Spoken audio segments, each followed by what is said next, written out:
como Dios, queridos misioneros, queridos jóvenes, para todos los que nos acompañan en este taller de conocimiento en Dios, del conocimiento propio, les damos la bienvenida, esperando que participen, que sus almas se nutran mucho y que todo este trabajo apostólico que se está haciendo para Lazos de Amor Mariano y para la Iglesia dé mucho fruto para la gloria de Dios.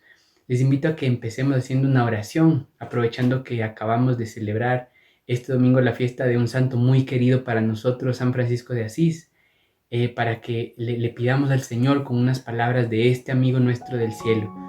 Ahí donde estén mirando esta lección de hoy, les invito a que cierren sus ojos, a que aquietemos nuestro cuerpo, a que dispongamos nuestra alma para hablarle a Dios.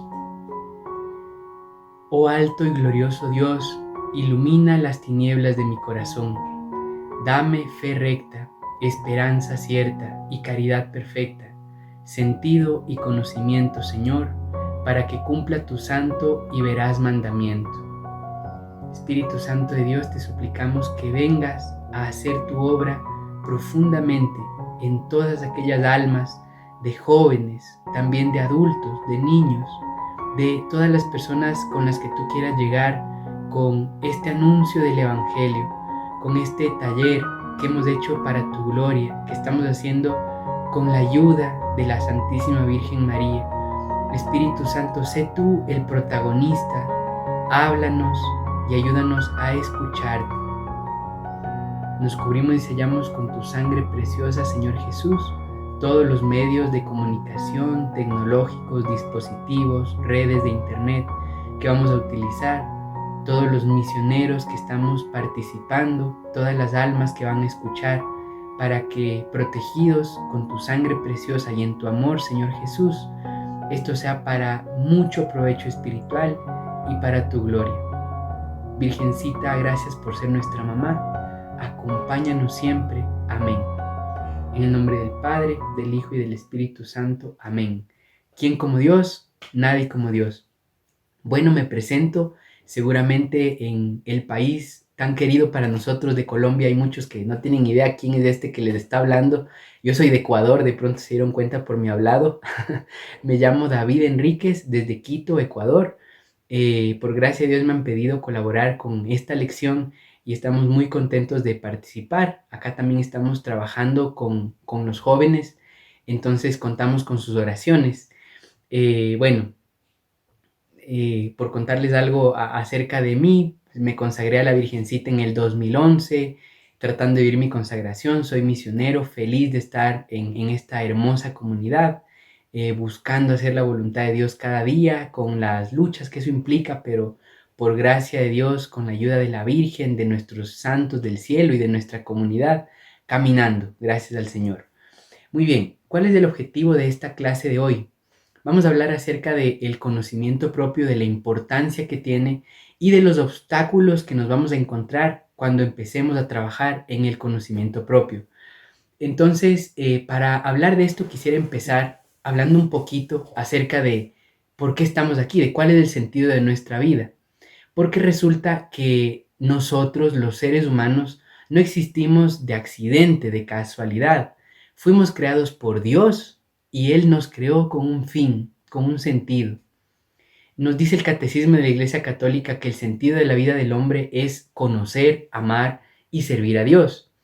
Benedicto XVI decía, conectando con esto, que existe en nuestra fe un misterio sin el cual no se puede entender ningún otro misterio de nuestra fe. ¿Y por qué digo esto? Ese misterio que es muy importante conocerlo para entender, por no decir todas las demás cosas de nuestra fe, es el misterio del pecado original. Resulta que todos hemos palpado en nuestra propia carne, en la vida de cada uno, que es más fácil hacer lo malo que lo bueno. Es más fácil copiar un examen que estudiar para él, copiar la tarea que hacerla. Siempre se nos presenta como la ley del menor esfuerzo, resolver a través de una mentira. Tenemos una inclinación al pecado. Y uno podría pensar, tomando en cuenta lo primero, a ver, Dios nos creó, fuimos hechos por Dios. ¿Será que Dios nos hizo defectuosos? Resulta que no. Dios nos hizo bien porque todo lo que Dios hace es bueno. Incluso en el Génesis, cuando se habla de la creación del hombre, nos dice que Dios, al darse cuenta, luego de habernos creado, vio que nos había hecho muy bien. O sea, dice esa expresión como todo lo demás fue bueno, pero el crear al ser humano fue muy bueno. Sin embargo, ¿por qué tenemos esta inclinación al pecado? Como dice San Pablo, ¿por qué no hago el bien que quiero, sino que hago el mal que no quiero? Es justamente por la herida del pecado original. El primer pecado cometido contra Dios por parte del ser humano, de nuestros primeros padres, Adán y Eva, ocasionó que entre generaciones, desde nuestros primeros padres, arrastremos las consecuencias de ese pecado, la inclinación al pecado. Es decir, esa debilidad que nos predispone, nuestra fe lo llama la concupiscencia, ¿no es cierto? Esa inclinación al pecado. A pesar de que Dios nos creó bueno, el pecado original nos dejó heridos y nosotros arrastramos esa herencia del pecado, esa inclinación a seguirle fallando a Dios. Y es algo que todos palpamos, incluso desde un niño pequeñito que se enoja porque no le compran un juguete o porque tiene que prestar algo y no quiere, y todos los seres humanos lo hemos constatado. Sin embargo, tenemos que saber también que nuestro Dios se hizo cargo de esto. ¿Cómo? Viniendo del cielo para salvarnos, para abrirnos las puertas del cielo, y no deja de tener nuestra existencia el mismo sentido original, que es la plena unión con Dios, la santidad, la felicidad perfecta de estar unidos con Dios, amándole y dejándonos amar por Él. Dios desea, y esto es para que lo tengamos muy claro en nuestro corazón, que nosotros seamos felices perfectamente. Y esa felicidad total la vamos a vivir en el cielo. Sin embargo, en esta tierra, Dios quiere que nosotros seamos felices. ¿Hasta qué punto? Que vivamos desde aquí un adelanto del cielo. ¿Quién como Dios? Nadie como Dios. Y eso es perfectamente posible. Me encanta cómo Benedicto XVI define la santidad, diciendo que la santidad es vivir nuestra humanidad en plenitud. Es decir, si tú te pones a pensar, ¿qué sería una vida bonita, con paz en el corazón, con una familia linda, con un trabajo, pudiendo ayudar a las demás personas, teniendo estabilidad laboral, social, afectiva, familiar? Bueno, Dios quiere todo eso para ti, para mí. Dios quiere eso para la humanidad.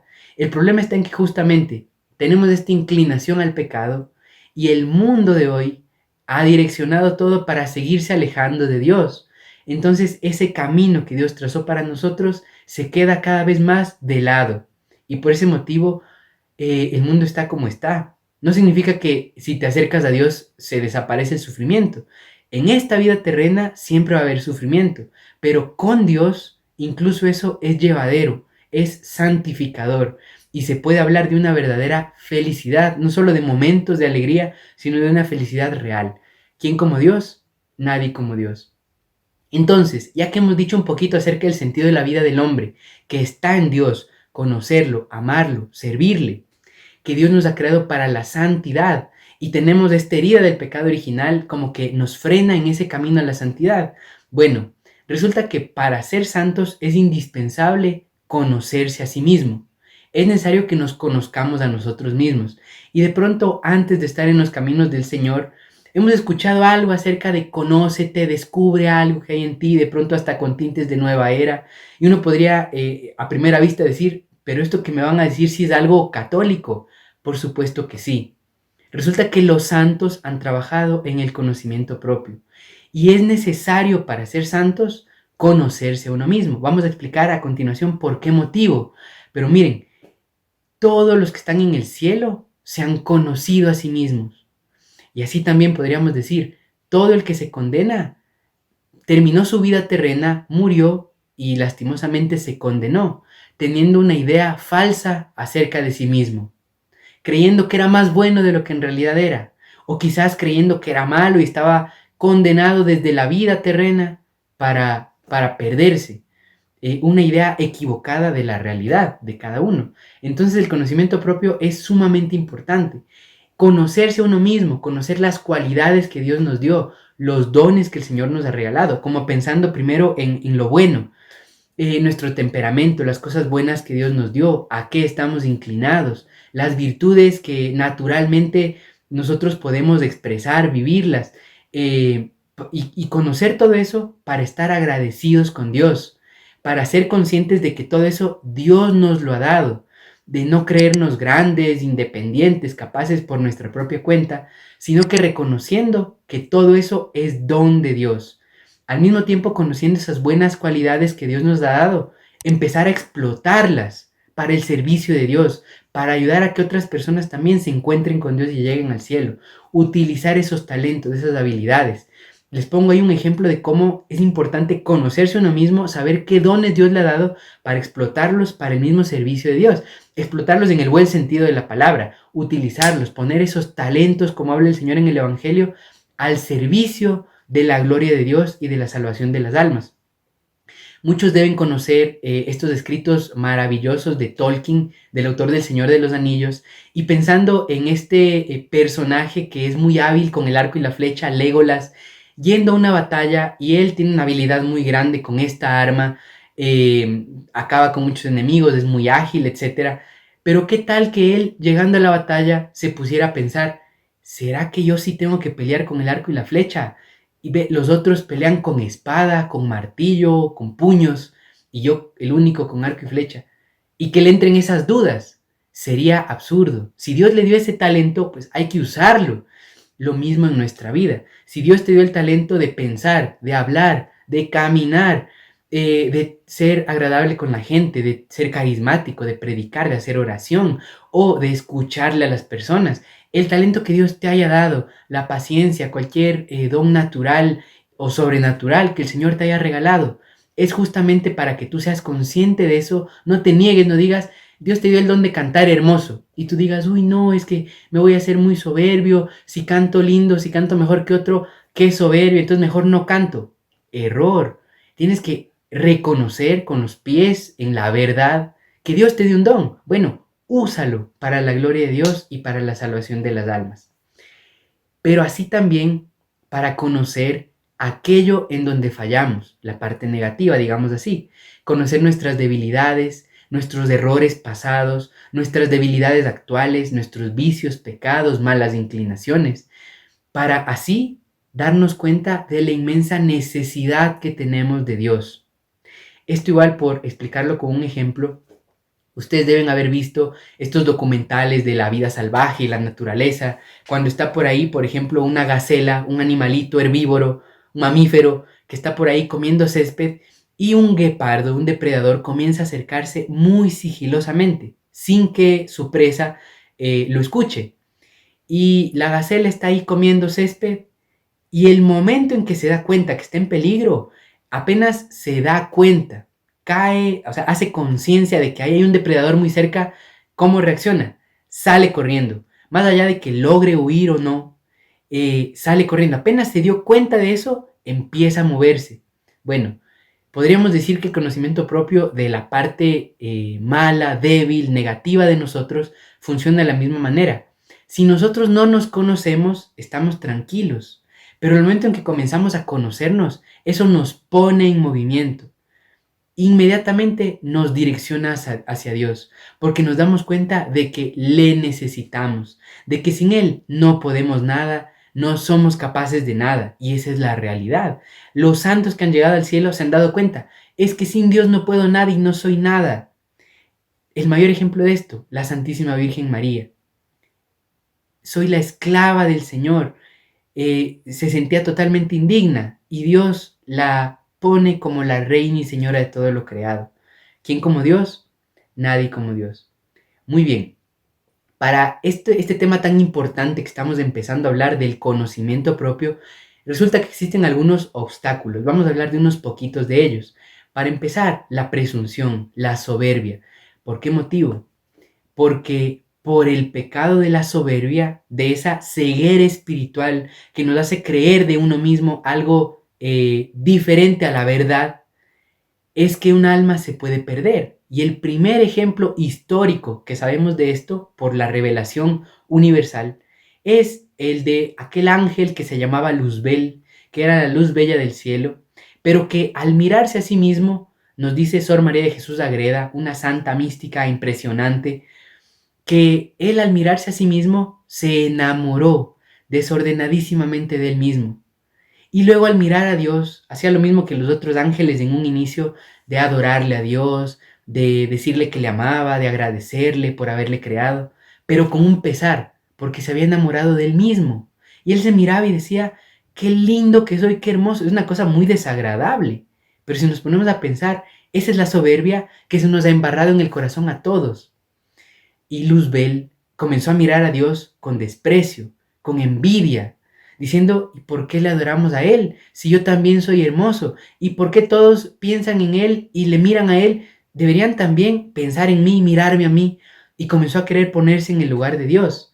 Se autoengañó a sí mismo, porque no se conoció en el sentido de que cuando una criatura de Dios reconoce que es eso, que es una criatura, que somos fruto del amor de un Dios creador que nos regaló la existencia. Uno dice, ¿cómo voy a querer compararme con Dios?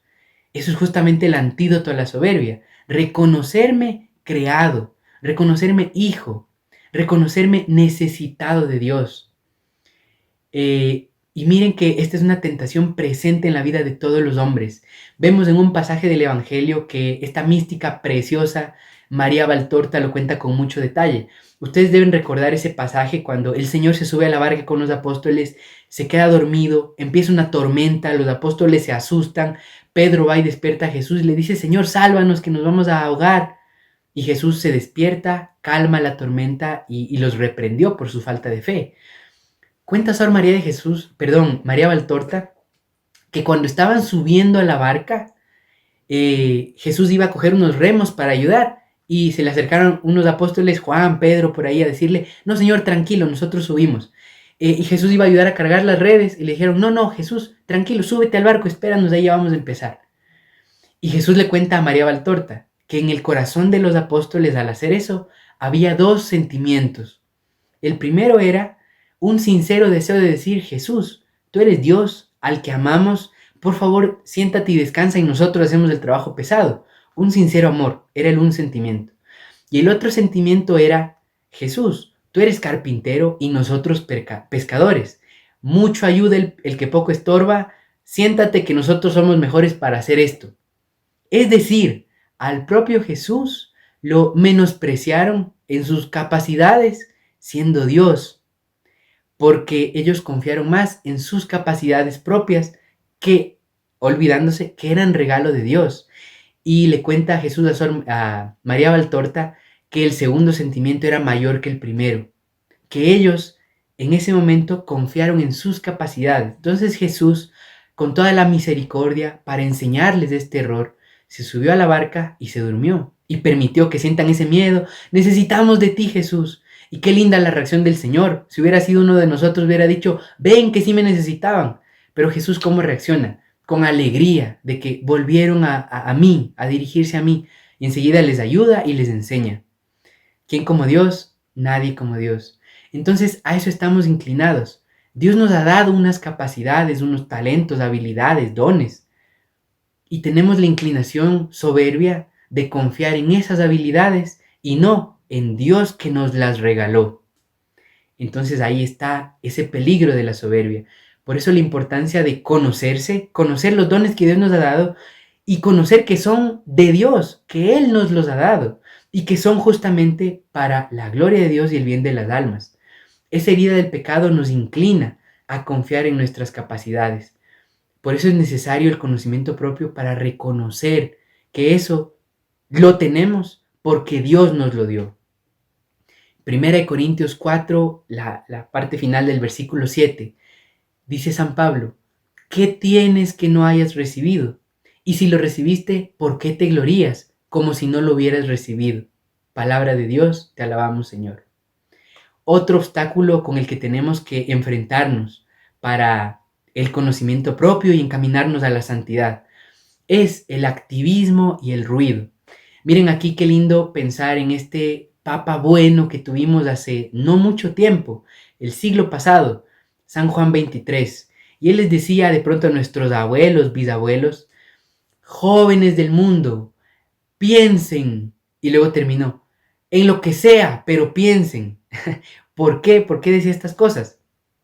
Es porque el demonio tiene una estrategia, y es la de procurar que nosotros no pensemos. No me refiero solamente a cosas intelectuales, de pronto la ciencia en el colegio, en la universidad, sino en las cosas trascendentales de nuestra vida. ¿Quién soy? ¿De dónde vengo? ¿Para qué vivo? ¿Cuál es el sentido de mi vida? De pronto las generaciones pasadas pensaban más en estas cosas. ¿Qué es lo que realmente me hace feliz? Y actualmente muchísimo menos. Vamos a ver la razón. Pero el cuestionarse esto incluso les llevaba a tener más crisis existenciales. Y esto termina siendo bueno. ¿Por qué? Porque si uno se cuestiona estas cosas, el único lugar, mejor dicho, la única persona en donde va a encontrar respuestas es en Dios. El único que puede dar respuestas que llenen realmente el alma del que se pregunta esto es Dios. Entonces, hablamos de esta amenaza para el conocimiento propio, que es el ruido, las excesivas ocupaciones, distracciones. ¿Cómo es la vida de un joven actualmente?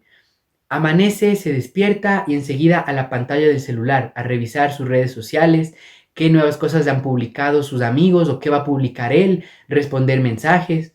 Se va a comer, a desayunar, viendo televisión o alguna serie, escuchando música, al autobús, viendo pantallas, escuchando música, respondiendo mensajes, ese ritmo de vida. Almuerzo, televisión, series, en la tarde más pantallas, más ruido, en la tarde un tiempo libre, videojuegos hasta altas horas de la noche, se acabó el día, amanece el día siguiente, la misma rutina, la misma dosis. ¿A qué hora se va a cuestionar de las cosas trascendentales de la vida? ¿Cuándo se va a cuestionar sobre el sentido de la vida? ¿Para qué existo? ¿Para qué vivo? ¿Qué quiero hacer con mi vida? ¿Qué quiere Dios de mí? No le queda tiempo para eso. Estrategia de Satanás: ocuparte, poner un montón de distractores para que no pienses, para que no te cuestiones en estas cosas. Es como que el demonio te pidiera: quédate distraído, para que no pienses en nada, nada que te vaya a cuestionar un poquito, que te vaya a incomodar. No, no, tú tranquilo, disfruta. Dios mío, estrategia satánica que le da muy buen resultado lastimosamente. Es como que él dijera: miren, escuchen lo que yo les mando para que estén siempre listos para pecar y nunca se cuestionen sobre su alma eterna, poniéndonos imágenes de impureza, cosas para que envidies, felicidades falsas en las redes sociales, de lo que están plagadas las redes sociales, de gente aparentemente feliz, que en la realidad, como no tiene a Dios, en su gran mayoría de casos lastimosamente, no es en verdad feliz, pero lo aparenta y causa tentaciones de envidia, de impureza, de lo que sea. Entonces, sin salirnos del tema, para conocerse es necesario apartarse de ese ruido, empezar a darle más importancia al silencio para que podamos escuchar la voz de Dios. Y esto no significa entonces te tienes que hacer un monje, no, sino que tener el hábito de ser capaz de darme tiempos para Dios, para la oración, para hablar con Él, para escucharle, para leer el Evangelio, para hacer mi lección divina, para orar, para hacer mi vida de oración, mis prácticas del misionero, rosario, misa, intimidad, lectura, etcétera, con corazón, con amor, con intensidad. Un misionero que quiero mucho, Wilder de Cali, nos decía una vez: en la oración, más importante que la cantidad es la intensidad. Que nosotros procuremos que el momento de oración sea intenso, y para eso es necesario estar en silencio. Y no solo en el momento de la oración. Uno podría decir: bueno, apago el ruido para ponerme a orar. Si has pasado con ruido todo el día y le dedicas un momento a la oración, en tu cabeza va a estar todo ese ruido retumbando y no vas a poder orar. Es necesario tener un espíritu de recogimiento, incluso en el ruidoso mundo en el que vivimos. Ser capaces de desconectarnos, de tener presente a Dios, de hacer el esfuerzo por eso. Un sacerdote muy bueno nos decía: para tratar de permanecer en este mundo, en ese recogimiento, la manera es cuidando los sentidos, que son las puertas de nuestra alma. Lo que tú miras, lo que tú escuchas, todos nuestros 5 sentidos. Estar vigilantes, porque por ahí se meten las cosas a nuestra alma, buenas o malas. Entonces, si yo estoy todo el día rozando el pecado, Dios no quiera, pecando incluso, El momento de orar y del recogimiento me va a costar muchísimo. ¿Quién como Dios? Nadie como Dios. Entonces es necesario aprender a hacer silencio para poder hablar con Dios, para poder conversar con Él en ese recogimiento y decirle, Dios mío, mira cómo me comporté en este día. ¿Estás contento conmigo? Mira lo que hice, mira lo débil que soy. Y uno se va viendo a sí mismo en presencia de Dios y se va conociendo a sí mismo y va dejándose amar y dejándose ayudar por Dios. Mira cómo le contesté a tal persona con impaciencia, mira este pecado en el que caí, mira cuánto tiempo perdí, me quedé mirando imágenes que dañan mi alma, ensuciando mis ojos, coqueteando con el pecado, perdiendo el tiempo. Entonces ahí uno se va dando cuenta de en dónde tiene que trabajar. O incluso si lograste hacer algo bueno, en esa conversación íntima con Jesús. Dios mío, gracias porque tú lo hiciste a través mío. Y reconocer eso que es verdad. La Virgencita tiene una queja contra nosotros en el libro del Padre Gobi. Dice ella, muchos de mis hijos malgastan el don de su existencia. Es muy fuerte esto. La existencia, esta vida que tenemos, es un regalo de Dios. Hay que valorarlo. ¿Y cómo? Aprovechando el tiempo que Dios nos regala. Muy bien, si entendiéramos el valor de nuestra alma, de las almas que Dios nos pide salvar, el valor tan grande que tiene Dios mismo, de amarlo, conocerlo, servirle, trabajar por ganarnos la eternidad junto a Él, lloraríamos por perder un minuto de esta vida. Entonces, para que no perdamos el tiempo en tantas distracciones, no es justo con el regalo de la vida que hemos recibido. Así también otro obstáculo más es la herejía del activismo. Es decir, miren, a nuestras generaciones anteriores les tocaba invertir mucho más tiempo en las cosas cotidianas, para hacer un almuerzo, desde ir a cortar la leña en los árboles, poner el fogón, encenderlo, preparar la comida, todo con más trabajo. Y a nuestras generaciones, a los de hoy en día, todo eso nos presenta más fácil. Con microondas, abre fácil, refrigeradora, que antes ni había eso. Todo es hoy como para facilitarle mucho la vida a las personas. Entonces, ante esta realidad podríamos decir, bueno, lo lógico sería que nosotros tengamos más tiempo libre que el que tenían nuestras generaciones pasadas. O sea, nuestros abuelos gastaban tanto tiempo en las cosas necesarias para poder comer, asearse, etcétera. Y para nosotros todo eso es mucho más fácil por la técnica, los inventos, la tecnología que hay hoy en día. Deberíamos tener bastante más tiempo libre que ellos. ¿Será que eso es realidad? Nada que ver, todo lo contrario. Más bien tenemos incluso menos tiempo que ellos para la oración, para la vida familiar, para conversar, para compartir con amistades verdaderas. Y eso es muy triste. ¿Y por qué pasa esto? Resulta que seguimos cayendo en esas trampas que nos plantea el pecado, el mundo, el demonio, la carne, para perder el tiempo. Muy bien. Entonces, es necesario que nosotros seamos capaces de identificar eso. Ahí clave la virtud del orden, porque mi directora provincial, Bati, me decía una vez algo que me impactó mucho, hablando justo de este tema de la necesidad y dificultad que implica tener más orden para poder hacer las cosas que realmente son importantes en nuestra vida y no malgastar el tiempo. Me decía, cuando no hay orden, se sobrevive. Cuando hay orden, se vive. El que tiene orden vive, el que no tiene orden sobrevive. Y eso es así. Sin la virtud del orden uno pasa a la carrera atrasado y me olvidé de esto otro y tengo que hacer tal otra cosa. La virtud del orden. De pronto, por ser misioneros laicos, tenemos muchas cosas que hacer. Bendito sea Dios. Hay que ponerle orden para poder hacerlas bien hechas. Vamos ya casi terminando con el último obstáculo y es respecto al conocimiento propio. Pensar, es que así soy yo. Y es como excusarse, es que así soy yo. Entonces, es como ponerse un límite, bueno, así soy. Resulta que Dios es el que nos hizo y Dios no hace cosas malas. Lo que sucede es que podríamos llegar a excusarnos con ese espíritu, con esas palabras, y se entiende esto con un ejemplo. ¿Qué tal un esposo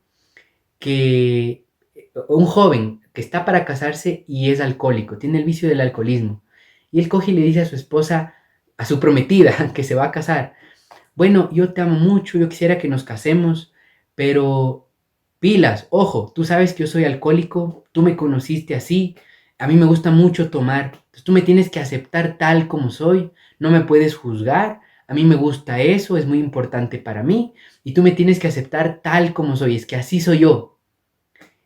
Qué triste esa actitud.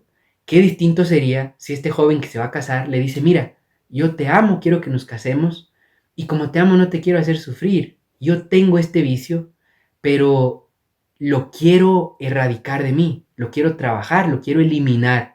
Voy a entrar a tal centro donde me van a ayudar, voy a ir al retiro, voy a hacer tal cosa para poder vencer ese vicio. O sea, en la actitud está la diferencia. El uno se conforma con su miseria, el otro dice, es que así soy y así me tienen que aceptar y así Dios me ama. Error. Dios claro que me ama, pero el error está en conformarme, en pensar, no puedo cambiar. No es así. Dios nos da la gracia para convertirnos y cambiar. Entonces, ahí donde está la clave. En el paso 1, identificar el defecto. Y el paso 2, atacarlo. Y atacarlo significa declararle la guerra. El reino de Dios lo arrebatan los violentos. ¿Y qué violencia es la que hay que hacer? Contra el sistema, No, contra uno mismo, contra este enemigo del alma que se llama la carne, contra mi debilidad que lastimosamente es tan fuerte contra mí mismo. A ese hay que hacerle la guerra, rezar, mortificarse y proponerse virtudes y trabajar y esforzarse, conocer lo que nuestra fe llama el defecto dominante. Una amiga muy querida me explicaba esto con un ejemplo.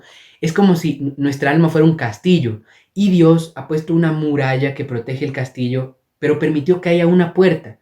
Esa puerta es el defecto dominante, en donde nosotros tenemos que luchar, ya sea soberbia, avaricia, pereza, envidia, gula, ira, lujuria. Seguro está contenido en uno de estos 7 que son los pecados capitales. Pero qué lindo ser consciente de, ya identifiqué cuál es mi defecto dominante, le declaro la guerra, comienzo a trabajar y comienzo a darme cuenta con misericordia que hay hermanos que tienen una debilidad en otro pecado, en uno que yo no tengo. ¿Cuánto nos debe eso mover a estar agradecidos con Dios? Por poner un ejemplo, digamos, yo lucho contra la pereza y me encuentro con alguien cercano que lucha contra la gula. Y yo veo que a mí eso no me cuesta tanto.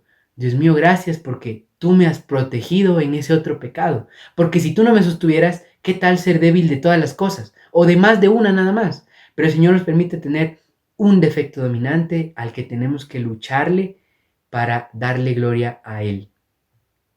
¿Quién como Dios? Nadie como Dios. Vamos a terminar ahí, agradeciéndole al Señor por estos pocos minutos, esperando que sean de mucho fruto espiritual, que quedemos motivados para perseverar en este curso que apenas está empezando, pero Dios nos dé la gracia de conocernos para que inevitablemente queramos ir a Dios, vivir como hijos de Dios, darle gloria con nuestra vida, reconocer nuestra miseria para atacarla, combatirla, eliminarla, que no quede viva ni un poquito de esa debilidad.